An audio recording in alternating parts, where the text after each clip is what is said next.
Welcome, Omega Jones, to Dragon Talk. How are you? I'm good. I cannot complain. Well, but I could complain because Corona. Yeah. But I'm not going to. It's worthwhile. It's so glad to have you, though. We are excited because not only are you a fantastic, streamer, a human being, but you're also a panelist for an upcoming panel at D&D Celebration. Yes, I am. A moderator, very even. excited. Yes, I'm a. It's like that's like my new brand. All of a sudden, that I'm like hosting and moderating things, which is fine. I love that. It's just like I didn't expect that a couple of months ago. A couple of months ago. Yes. And you've gotten a lot of experience moderating the Black AF panels and discussing all the issues with people of color in the TRPG space and just in the world. I mean, someone's got to talk about it. And I'm not saying I have to be the one talking about it, but I have the platform, so why not? Yeah. Is that what led you to have that first panel? Was it just, frustration and being like, somebody's got to do it? Yeah, I made a post on Twitter because, the killing happened and a lot of us were just like, we weren't just grieving, but it was just this idea of what do we do? How do we navigate? We're about to get the inevitable. I am so sorry this is happening. That always happens, especially from non-Black people towards Black people when these moments happen. And it's like, okay, we need to do something. And I made a post and I was like, I just want to gather a bunch of Black creators within our community specifically to talk about the realities of racism, not just in the world, but in the tabletop community, because around the same time we were having the orc discourse and all that stuff. And it's like, let's do something. And I reached out to Tanya DePass, Cypher of Tyr. And then from there, I gathered the groups and I was like, y'all want to talk? And there was like, yeah. And it happened. And then, from there, it was like just this need to speak. I speak a lot. I need to be quiet sometimes. However, now is not the time. Yeah, exactly. I'm like, this felt like the right time to not just make my voice be heard, because trust me, I am a theater kid. My theater teacher from high school instilled in me, project. I want to hear you from the back. So like I can be loud. That's not the problem. I wanted to also make sure that other people were as loud as me. Other Black folk were as loud as me and able to have their voice be heard as well. So I was like, yeah, we're going to do this. And then it happened. And then we did more. And then that led to other opportunities. And then, it's just, it happened out of necessity, but I'm not mad at it. No. And do you feel like, because obviously these are conversations that you've been having for years and that people of color have been having for years and years and years and years and years and years. Do you feel like finally, like people are listening, that it's a little bit different than the time before and the time before and the time before? I call myself a realist in most situations. Yes, with an asterisk. Okay. It's like, yes, people are listening, but people are also listening because of two things. One, it's the cool thing to listen. It's becoming performative to care about Black lives. Because we saw it, people put Black Lives Matter and BLM and all these things, and like specifically Twitter I'm talking about, put them in their Twitter titles, and all these things are Blackout Tuesday and all this stuff, and literally 2 months later, nothing's happening. Those exact same people have gone silent. So it was cool to talk about. It was cool to care. So they're listening, but they're not retaining. They're allowing it in, and then it's just flushed out when the next cool thing is talked about. Yeah. And there's the hard thing of being like, maybe there are actions that are taken or steps in the right direction. But too often, and you've seen this time and again, where it's just like, okay, we did it. It was in the national discourse when Obama was president, where it's like, all right, that's it. I mean, literally racism is over is what people have said. And I was like, that is not true. And so I'm worried about that happening, without the constant energy and lifting up of voices that you've been doing. But that's also tiring too. And so I want to give you kudos to you as the organizer of these panels, as well as all of your panelists that you brought on for this, is that it's not easy. And people might say like, oh, you're just talking and blah, blah, blah. But like, I see the labor that you are putting in for each one of these, that is public, but then also all the stuff that's in between. And the sad part about it really is the fact that it is tiring, but it's second nature. It's second nature for Black folk to explain why we have to do something. It's second nature for Black folk to be able to come up with all these stories of everything that's happened to us because it's happened to us daily. So it's not like it's work, but it's not work because it's almost so daily. It's just part of who we are, and that's really sad. It's Yeah. sad that we live a life where we always have to be alert. Like I joke all the time.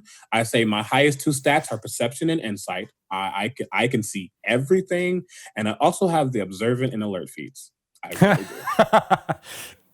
I do. I mean, all Black people do. Like it's just how we have to live. So yeah, it was definitely a lot of work. But could I do a lot more?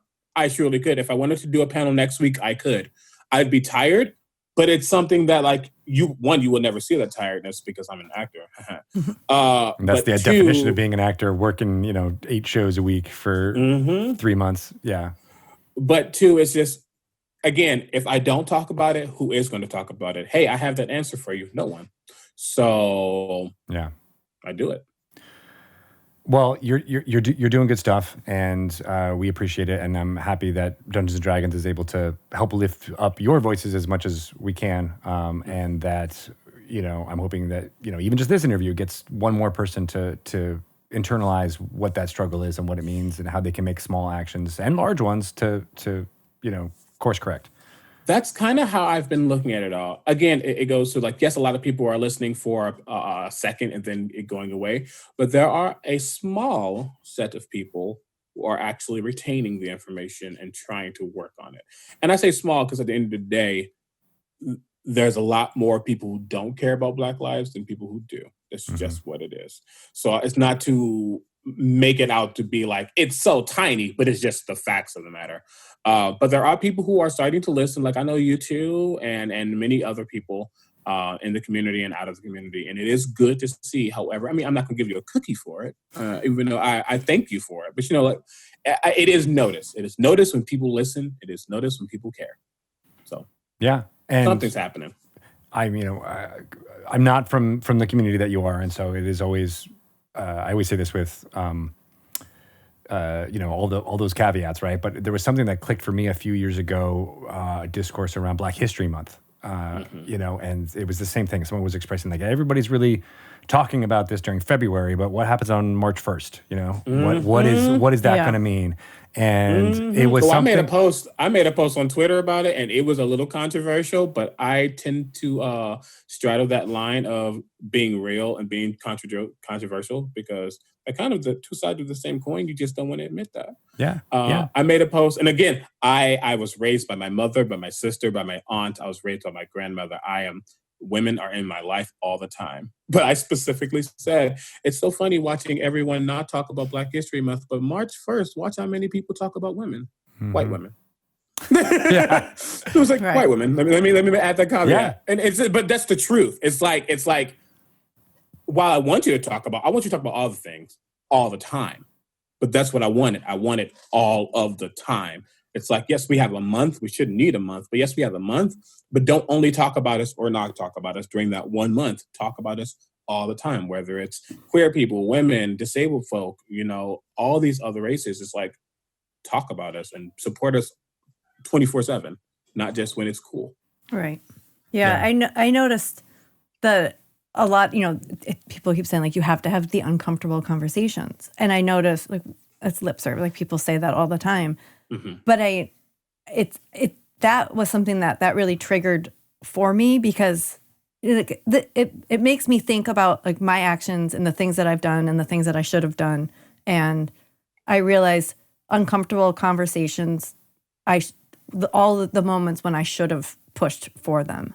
And I've been in those situations and I'm like, let it slide. Like, oh, it's family or in whatever, or like we're on dinner or like it's Christmas. I don't want but I feel like, especially being a parent now, that it's more of like, I don't have the choice. I should not have the choice. And I have to push back when I hear and see things because I want my son to also feel empowered to do that as well.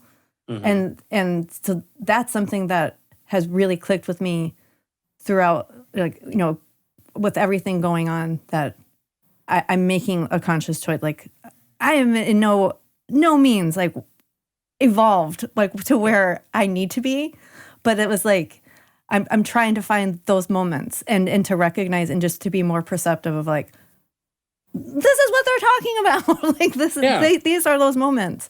And I have a son, and he's white, and I realize, and we're teaching him and instilling in him, like, do you recognize, you have to recognize privilege, and you have to recognize what your Black friends that are in your class, or my friends' children, what their lives, their paths are going to be so much different than yours. And that's also like, it's painful to have those conversations with a kid, because like their world is so just like, this is my world, and the world is great. And then they know so much too. Like they understand. And when I 100%, definitely don't want to talk over you. No, but I mean, like, seeing them realize like the world is not perfect, and that there is injustice, and that when he sees these people, he doesn't see, like, if you had to describe his Black friend, he would be like, he loves Spider-Man. He has dark hair, like he's a little bit taller than me. Like they don't really, the color of the skin doesn't always, it's not that they don't see it, but it's not like the first thing. It's not the first thought. Yeah. Because they're just like, oh, it's my friend. He loves Spider-Man. Imagination and having fun and all stuff. It's not the reality of the world. Yeah. But I mean, it's one of those things where it's like, I mean, and I am not the entire Black caucus at all. But a thing that I know I say a lot, and I know a lot of Black folk as well have said, it's just understanding and knowing the privilege that you have, whether it's in life, whether it's in tabletop, whatever. Understanding that, life is a little bit better for me. And I know the people be like, I struggle too. Oh yeah. It's not about the outward struggles. It's not about like whether you live in like a trailer park versus a hotel versus a mansion. It's not like if you have a better school versus, it's not that. It's just the fact that they can, I mean, luckily my name's Omega, and people go, who's Omega? But if my name was like, and I'm gonna use this name, people are like, why do you use that one? Because I can. If my name was like LaJasha Jenkins on a resume versus the Marie, guess who's getting thrown out? Yeah. So it's like, it's those small things that make non-Black folk a little higher in the society, unfortunately. So it's like understanding just that innate privilege that you have, and being willing to admit to your inner racism, because I'm not saying you're racist, but it's just the way it is. Being able to admit to those things and work on those things and actively support non-white folk or marginalized folk, and just be, I don't like to use the word ally. Like I got this from Tanya of the past again. I don't care for allies. I care about accomplices. Like people who are there. Like people who are there with you, not there to get cookies or get flowers or a pat on the back. Right.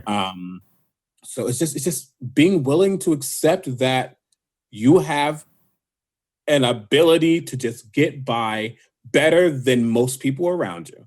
Accept that, use that to uplift those very people, and then we're fine. That's it. And, to bring it back a little bit to Dungeons and Dragons, it's something that every dungeon master does, right? If you see a player at your table who's struggling, every dungeon master is like, hey, I want to put a spotlight on you because it feels like you're not enjoying the game right now. Or, I'm going to make this conscious choice to take something from your background and make it a highlight in the next game or something like that. And that's the type of stuff that just probably has a very huge impact, right? Like just stuff that you would do. Empathy. Yes. Empathy. Yes. Just feeling, just understanding, is just getting it.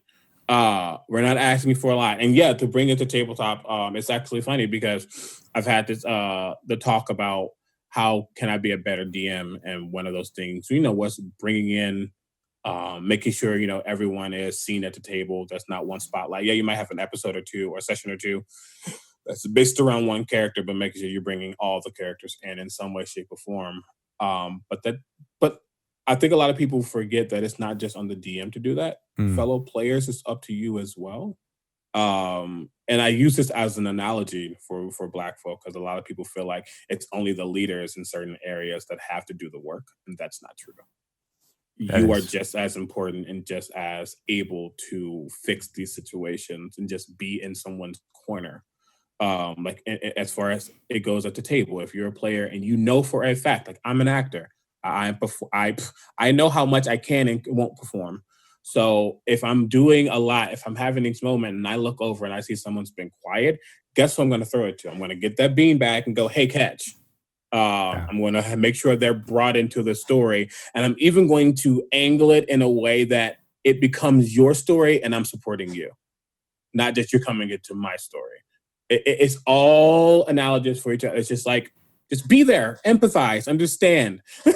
Society is a collaborative storytelling game. Is that what you're trying to tell me? Yes, but it is. It is. Because let's be real. Society was all about the survival of the fittest, and we all love a good survival horror game. It was about survival of the fittest until we decided to work together. Yeah. Like, yes, society is about collaborating and telling that story together so the next chapter can be better, so that book can end on a good note, so we can make another book with more it's like it's all building on each other. This is why I love being a bard. Yes. Yeah. This is why I love being a bard.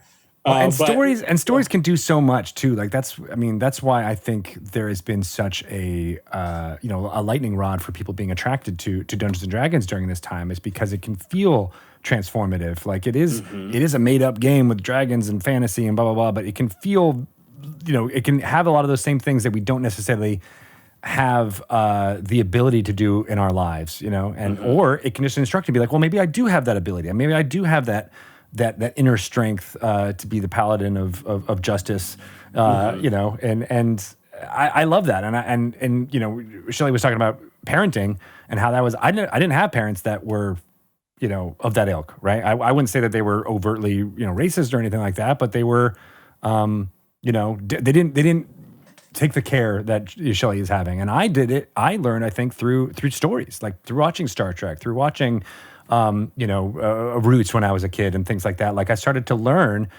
through these passive means, and I feel like Dungeons and Dragons is even more powerful because it's not just a passive entertainment; it's this interactive storytelling.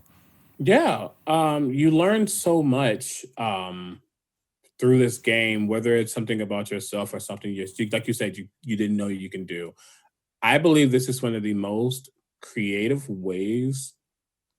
Let me rephrase that. This game has been, for me personally, one of the biggest creative outlets I've ever had, ever. Because it's allowed me to just do things. And it's not about being fantastical. Like, I cast fireball. It's not really about that. But there's something that I take away from every single session I do, whether it's a long-term campaign or a one-shot. I leave that session feeling good. I leave that session feeling like I accomplished something. And if I can do that in game, I can apply that to my real life. I can do things and feel good about it at the end. Yeah. There's something about it, and I did not expect to like this game as much as I did. Me either. I was that. Really. Yeah, it's like I was that person where, I mean, yes, I performed and did all these things, but like I looked at this Dungeons and Dragons game and I was like, ew, what are you? But no, like I looked at this game and was like, I don't want to play that. It's for nerds and all this stuff. And while I wasn't like a popular person, it just wasn't something I was interested in. And it's actually funny. It's because of theater that I even learned about this game. My director for a 24-hour play festival I did, which is very hard. Don't do it, folks. Don't do it. Will you write, direct, and produce a show in 24 hours? Yes. I've done that before. Oosh. It is not. It is. I've done 4 in a year. Wow. And it was like, I mean, I love them. I really do. I directed one, I wrote one, and I acted in the 2 others.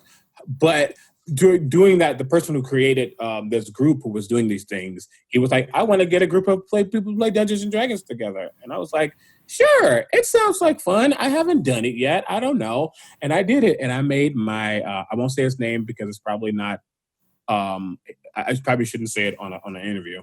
I'll say that. Well, now you got to tell us offline. Yeah. Okay, I mean, I don't know what the language barrier is. However, I wanted a character named Thought, like Thot. So his name is Thorwar. And just so I can literally say, "Be gone, Thought." Like that's literally why. But they were a where could they died with? They were a Tempest cleric of Talos.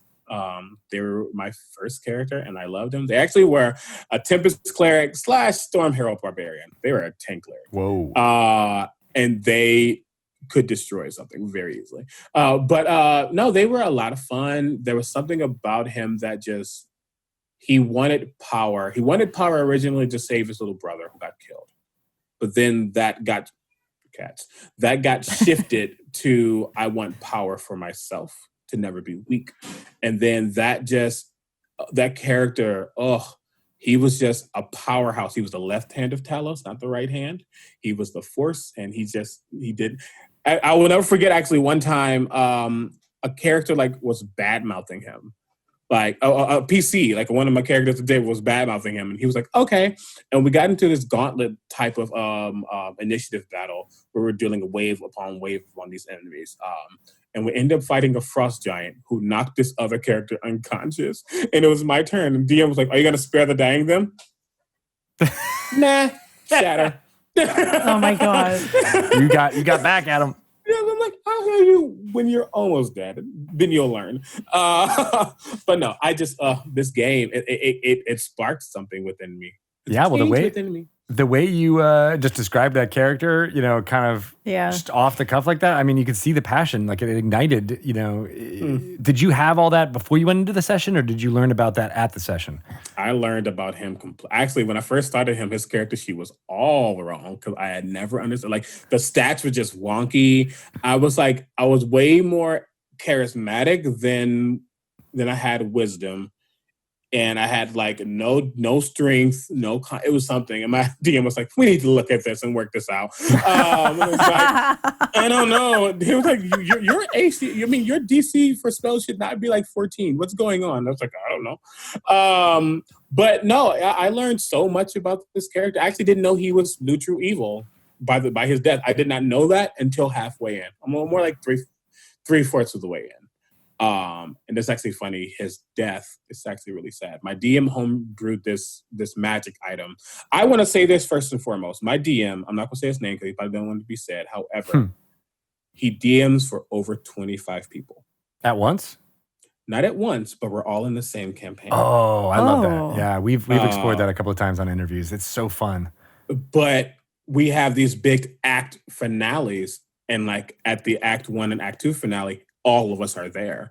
And it's like, God. How do you do this, Kyle? Like I said his name. How do you do this? He's not going to. But seriously, like, how do you do this? Right, Kyle.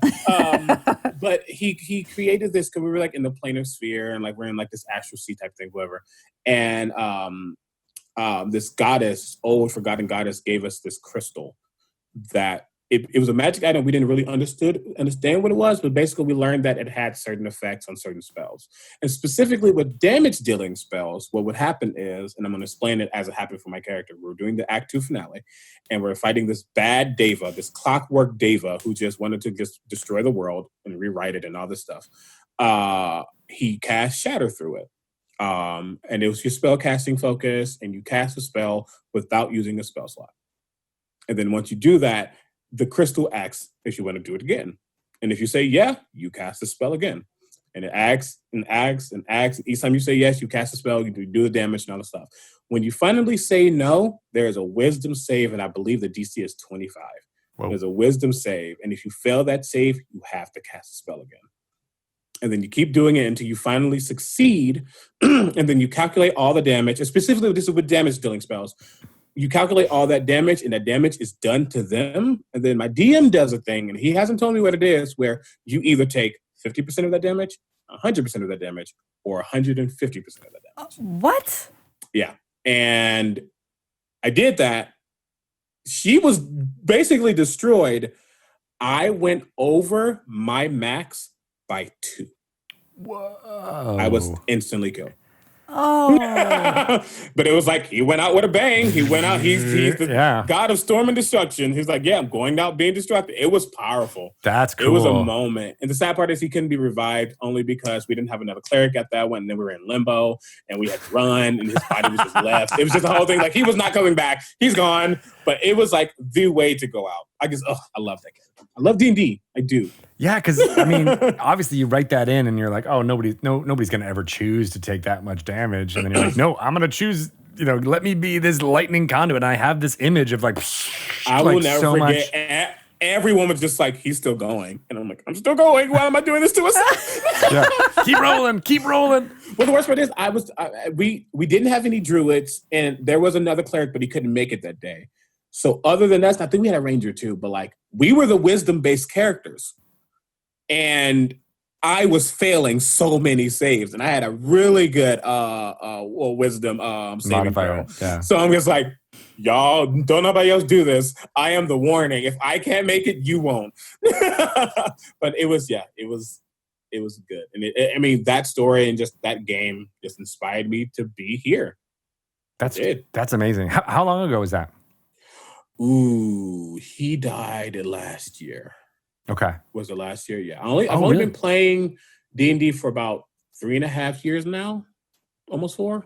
Yeah, that campaign's still going. That's cool. Which is cool. I have another character now who's a hot mess, but that's another story. A bard? A bard? He is a bard, actually. His name is Malachi. He's a fallen Asimar. He was born in the Shadowfell, which is why he's fallen. Oh. He didn't fall from grace or anything like that. I guess I had this thought, like, if you were born in the Shadowfell, especially as Asimar, like that light isn't there. So I was like, he was born a fallen Asimar. He's actually a College of the Maestro bard. I'm using Matt Mercer's bard. Sweet. Subclass plus Undying Warlock because he made a pact with Kelemvor. He was like, get me out of here and I'll serve you in some way, shape, or form. But I won't be a cleric because I hate clerics. That was his thing. He's like, I hate clerics. You got to draw the line somewhere. Yeah. But no, he's a hot mess. I love him. Yeah. So go ahead, Charlie. Oh, I was going to say, now maybe you wish you did play D&D earlier all those years ago. I don't know. Because or maybe you weren't ready to receive it. but that's actually kind of the thing. It's like you say, yeah, that'd be really cool. But like you look at your life, you look at everything that's happened. And I believe in 2 big concepts. I believe in time and I believe in fate. I believe that things happen for a reason. Yeah. And I also believe you can't force things to happen when they're not supposed to happen. Yeah. And there's a lot of my past that happened that made me who I am now. And I believe I picked up this game at the time I needed to pick it up. Yeah.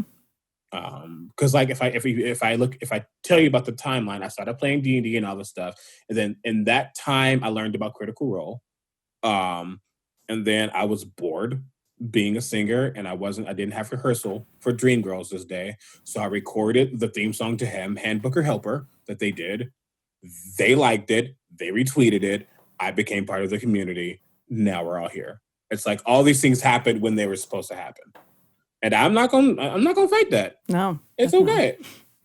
But, and as an actor, I mean, sometimes you got to believe in that because you're like, there's a reason why I needed to not get those 50 parts before I got the one that I got. No, yeah, that's right. I did not get my first. I mean, I've been acting professionally for almost about 10, 11 years now. I didn't get my first leading role until 2016, 15, 16. I don't remember. I was playing Cole House in Ragtime. Nice. But here's the thing, to bring it about race for 2 seconds. I'm a tenor. I'm tall. I'm very, what's the word I'm looking for? I have a presence on stage. I match well with people. I am like your equation for the leading male in the show. Never got it. I was always like the random guy who comes in and gets like, and leaves. That's all I got. Yeah. But it's like, why? But so no, yeah. I mean, and like that happened for a reason. I actually won an award for that role. And that led to some other things. Now I'm an equity actor. So like I got my card. I did everything I needed to do. Look at that. So it's like It happens. I'm here now. I'm not going to complain about the past because the past is right now irrelevant. Yeah. What matters now is what happens here and what happens tomorrow and in the future. That's It's a all good I do. attitude. I have to have that attitude because if I don't, I'd be in a miserable pile of secrets on my bed crying about everything. Like I just would. Yes, that was a Castlevania reference. Don't judge me. Yeah. But no, it's like there's no point in wallowing on everything you might not have gotten or wallowing on all the crap that you might have been through. And it's not to compare to anyone, but unfortunately, I went through a lot as a child. Like I was in foster care almost all of my life. I was adopted when I was a sophomore in high school. Oh, wow. Wow. So Not it's an easy like, transition time. nope. But I had already become so independent by that point because I had to be because no one else wanted to, care for me like they probably should have, whatever. But because of all those things, I am what I am now. So it's like, yeah, it sucked, but it happened for a reason. Yeah. Yeah. I'm Well, not going to like forgive it, in a way, but it's like, it happened. And there are people who are still waiting for that shot or that role, and it's it's all relative, right? You're all like, all right, Yeah, and it's I like, need to get to these things to make that happen. I would have never, ever, I will never forget when I got the email saying, hey, we want you to do this Black AF panel on D&D Live. I was like, I'm sorry, what? Can I read that again? Because I am confusion. What do you mean? But that wouldn't have happened if those things didn't lead me to where it is now. And now I'm actively doing things with Wizards. It's like, and not to really get into that subject, but it's like I am a Black, very visible Black person working with Wizards right now. I'm going to take that. I'm going to take that win. Yeah. I am. And it's because of the work you've done, right? It's not, it's because you did all that work lifting up the voices before and made it all happen. And so, take that win because it's yours. Yeah, I mean, and yes, it's not having the ego like Beyonce says. Some call it arrogance. I'll call it confidence. I worked really hard to get to where I'm at now. So I'm going to take it and I'm going to, but it's not the end. Just because I got here now doesn't mean that couldn't be taken away in one split second. That's where time comes in. I cannot control time. Right. I will do what I do as I do it. I'm not going to rush for nothing. I'm not going to look at the end. I'm just going to let it be what it is. So I'm enjoying the ride, and that's that. Nice. So speaking back to the Black AF roundtable, what would you like to see happen with that? What are your goals? What are your hopes and dreams? What are my hopes and dreams? What are my aspirations? Yes. Well, no, again, it goes back to being realistic. I do not ever believe racism is going to not be a thing. It is ingrained in our literal continent. We were raised upon the backs of Native and Black folk, quite literally. Mm-hmm. So with that being said, I want people to just be willing to have us at the table. It's not an end table. It's a full-on table. We all can sit there comfortably with leg room because I'm 6'4". I'm tall, so I need leg room. Tall. So, I mean, like, I know, well, B. Dave is like taller than me, which is like cool. But I'm just like, he is. He's a Goliath. I'm like a half work. He's a Goliath. But no, I just want folks to not be afraid of the fact that we exist. That's it. I want us not to be folks' second thought or afterthought. I want people just remember that we're here too, we're working too, we're doing the same things as you. The literal only difference between us, other than you not being a singer and me being one, is that I'm Black and you're white. Like, that's it. So, like, it's okay, but we want to celebrate each other's differences. That's what makes us unique. That's what makes us special.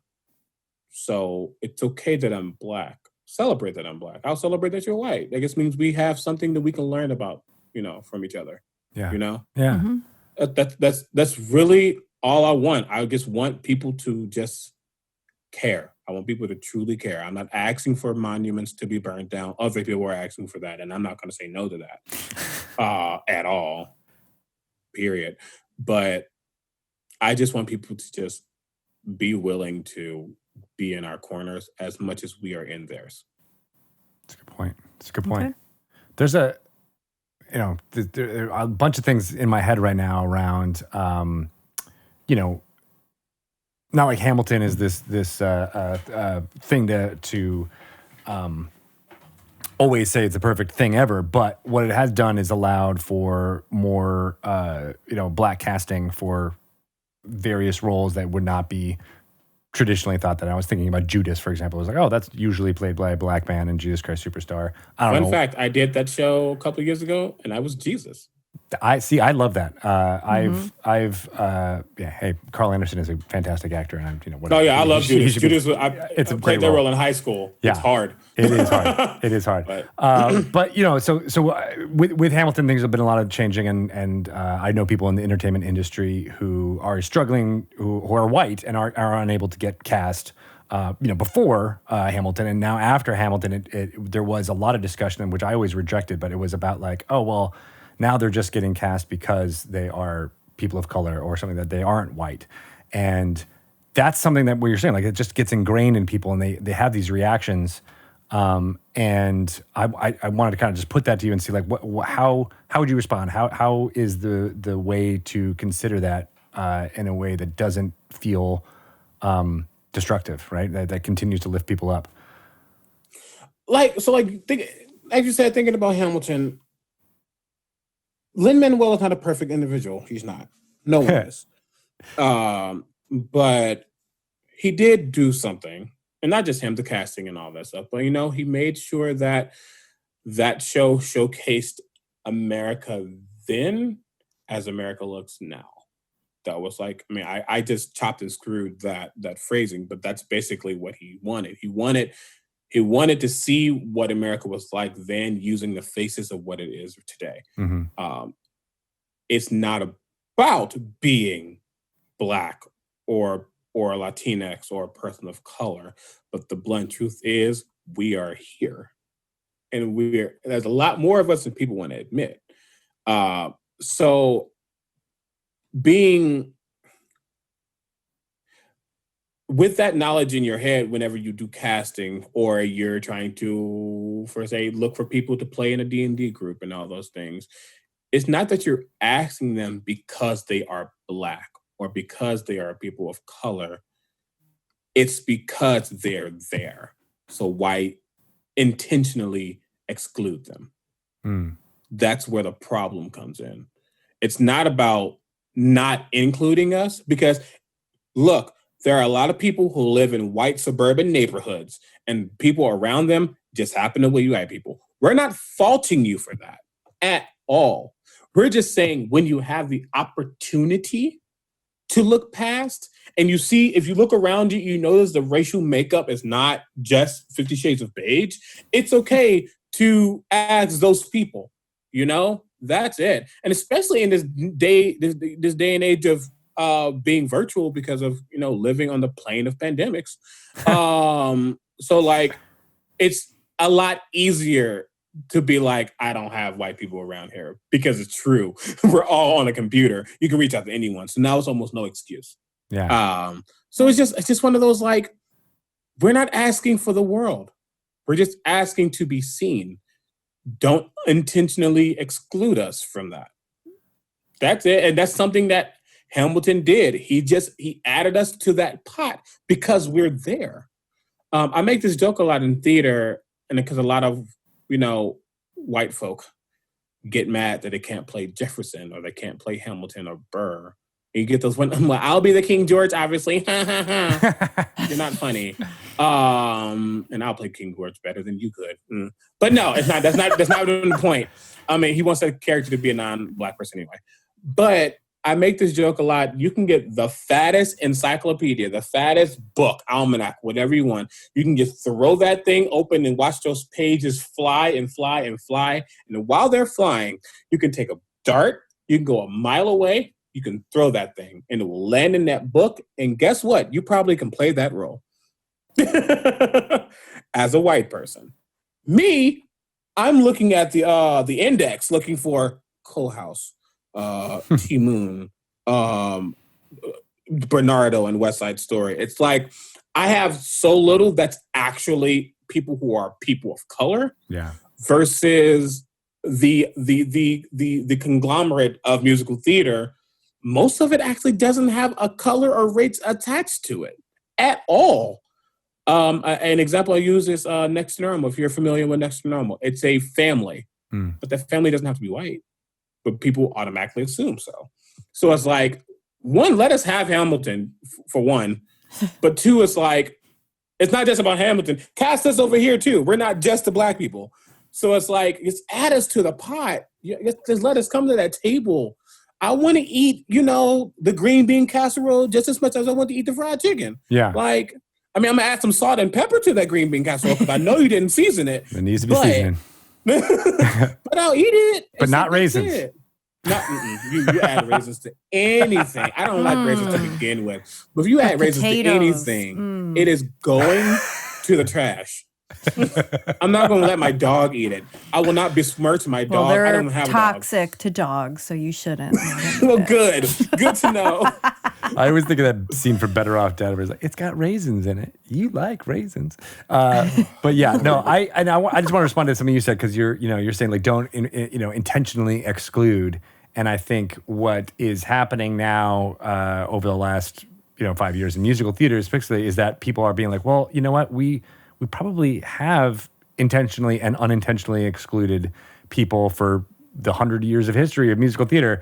And so now it's time to intentionally include in some casting.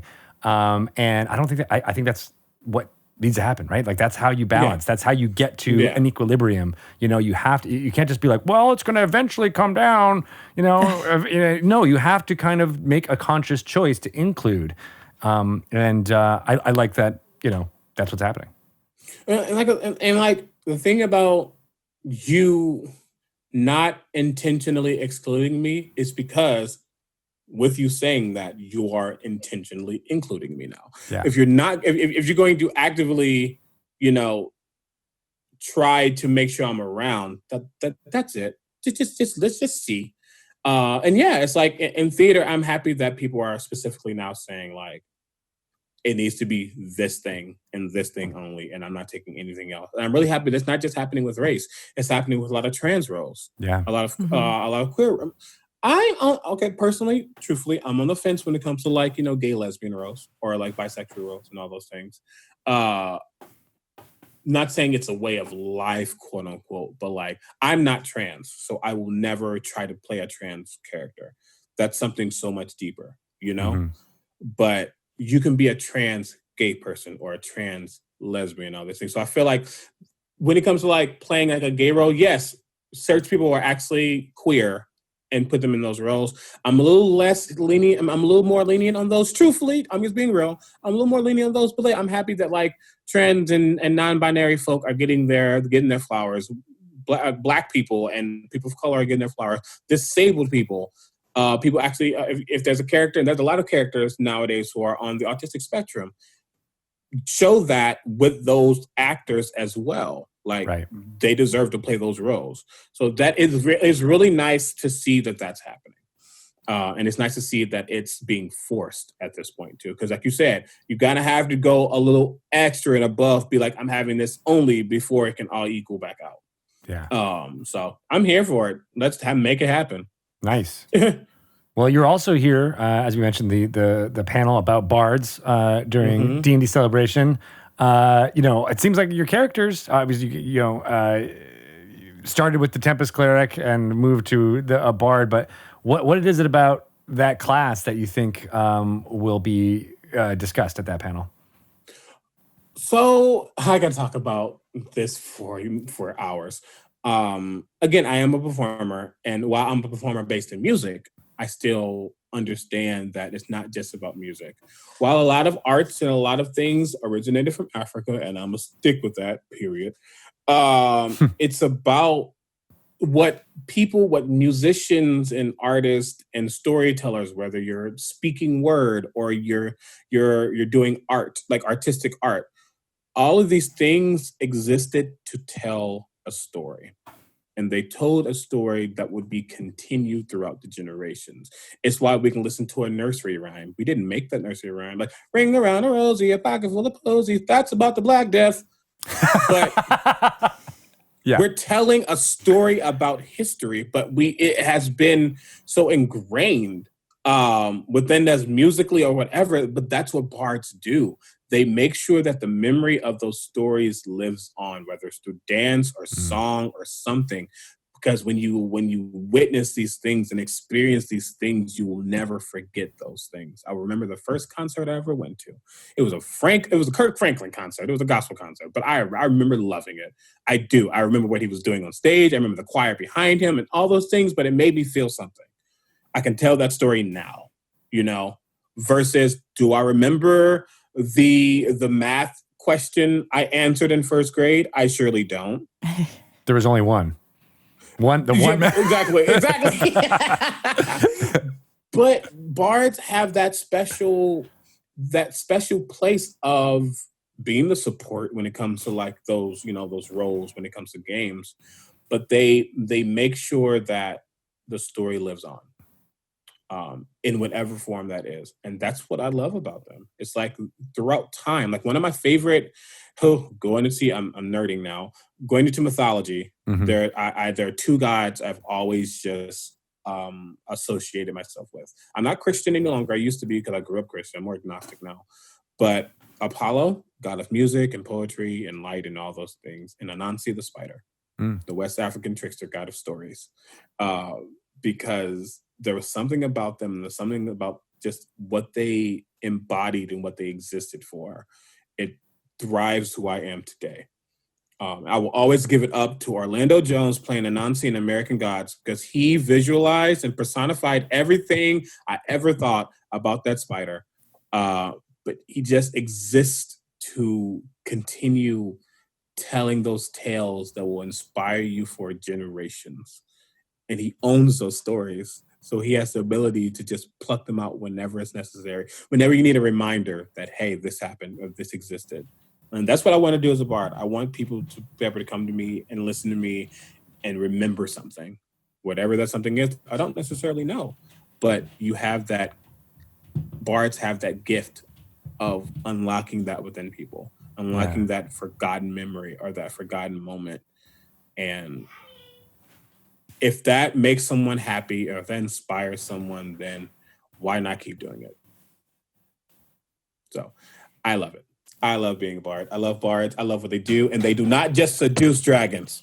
Not just.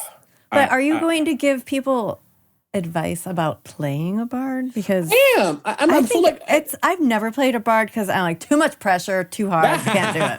So the thing, I am and I will preface and say I'm not the end all be all. I might be the critical bard, but everybody can bard out critically if they want to. There is a certain way of understanding them in a way, but honestly, at their core, they are there to inspire the party.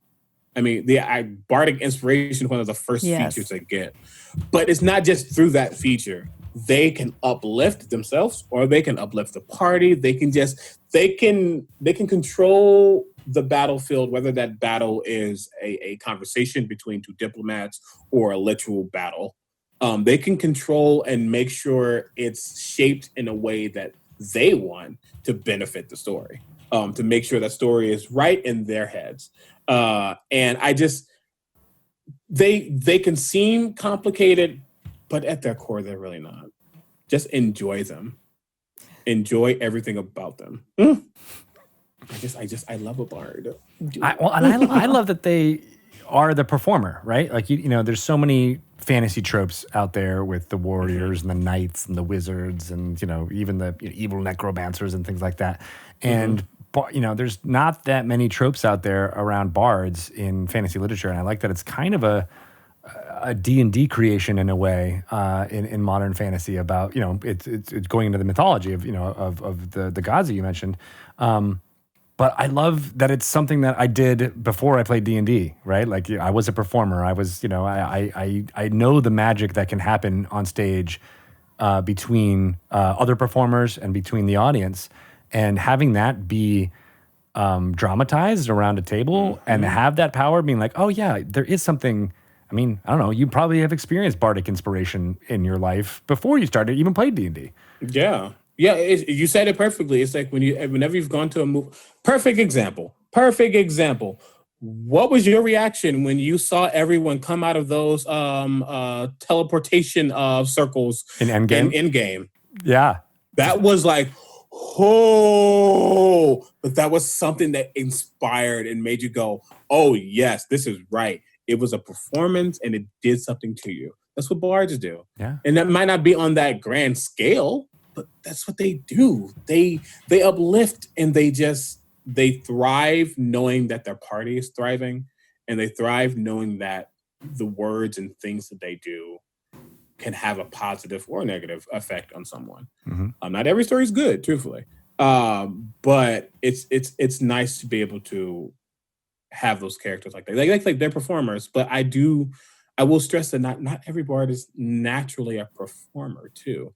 It's just, again, about telling that story. I love seeing bards who speak, or they write poetry, or just anything, honestly. I love playing I did this one for one campaign where I was the kind of like Jim Broadbent from Moulin Rouge. I was like the neutral evil theater producer bard, which I loved, because you're like, oh yeah, here's this, showbiz trope that I can bring to a D&D world. Right. So you're right. They're not, there's a lot of, just in any other class, there's a lot of variety that you can bring to the table. And I love that you can play other types of characters in different classes as well. I've actually played a monk who was a dancer, and people was like, why are you not playing a bard? Because I want to play a monk. But yeah, they will pirouette, roundhouse kick you down. Yes. Damn. Real quick. Yeah. But it was fun. And it was like, I wasn't a bard, but I was a bard in a way. Jackie Chan. I love it. Yeah. That's actually, I designed some classes, not some classes. I designed some subclasses on DM's Guild. And I'm designing more, but one of them specifically, the Barbarian. The entire premise of this subclass series that I'm doing is, what is music and how does it thrive in every class? Because we know that bards naturally can harness this primordial power of whatever it is, and use it to extravagant effects. But what happens when other classes can utilize this same power? And the one that I love is the Barbarian, because I said barbarians rage. If they harness this raw power and they rage, it's going to be concussive when they let it out. So they're literally, they're called the path to the belter, because in music, belters are the people who use their chest voice, and they get like, ah! It gets loud without even trying.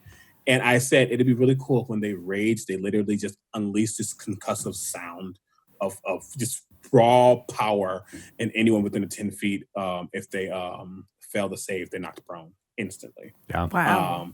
And they also get a bonus action attack that is their voice. It's like a sonic scream, because they're just like, they're there, so why not? It's just I love being able to mix up these classes and stuff. But again, it all comes back to just telling that story and being a performer or being a bard. It's just, I'm excited, and we have a bunch of good panelists who will all have some really good advice. We have Christina Ariel, who's just amazing. Going to be playing a bard on Dimension 20. We have Lauren Urban from D&D Beyond, who's a fantastic oboist. Kelly Butler, the opera geek. No words even need to be added to that, because that's just a powerhouse within itself. And Eugenio Vargas, who is a music director, DM Jazzy Hands. And it's going to be fun to talk about all these things with these folks. Nice. That is a great panel. Dude, I think we're keeping previous Dragon Talk. I was just gonna say, we're keeping the theme of adding you, and now every single person on that panel is a former guest. Nice. I didn't know that. That's really cool. Yeah, that's awesome.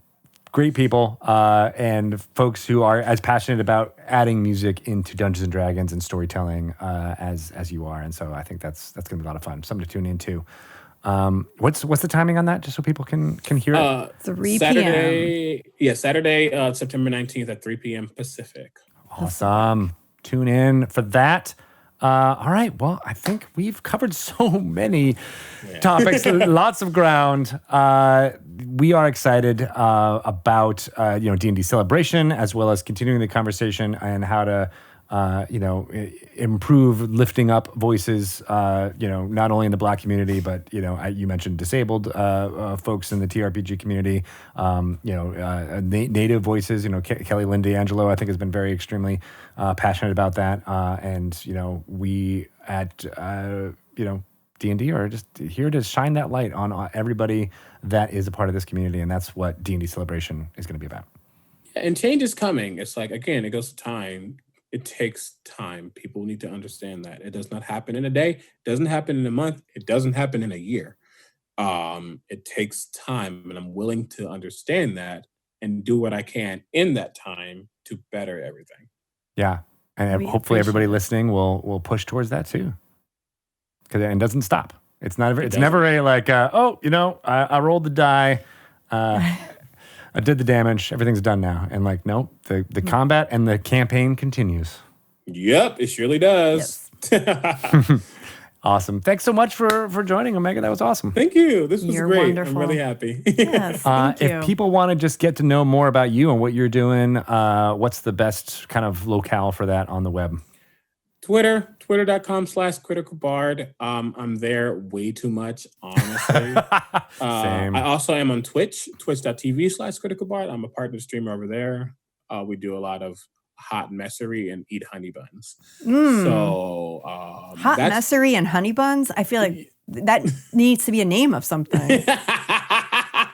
I'll make it something. I don't know. But no, those are the main two places I am. You can find me anywhere if you put in Critical Bard somewhere. But that's awesome. Man, that sounds like an After Dark podcast that we're going to all three of us start up soon. Hot messery and honey buns. Please. Pass me the hot messery. You got it. Who gets to be honey buns? I think that's me.